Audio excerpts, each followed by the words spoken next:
तपाईँ चाहिँ भन्नुभयो त्यत्रो भाडा त्यो होइन नि दुध के छ नि दिउँसो सबैतिरबाट लिएर गएको थिएँ नि त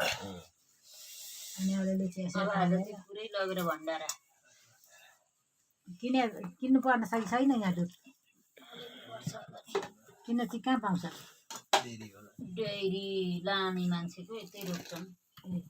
कहाँ पुर्याउनु पर्छ डेरीमा लाँदा तलबाट लिन आउँछ यहाँ तल हाम्रा पाहाडमा भनेको यही होइन त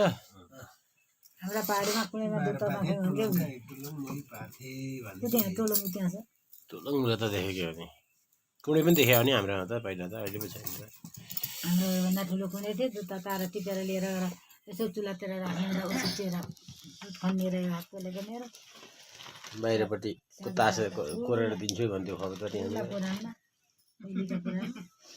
उडेभन्दा कालो र छ काली र छेउ त्यस्तै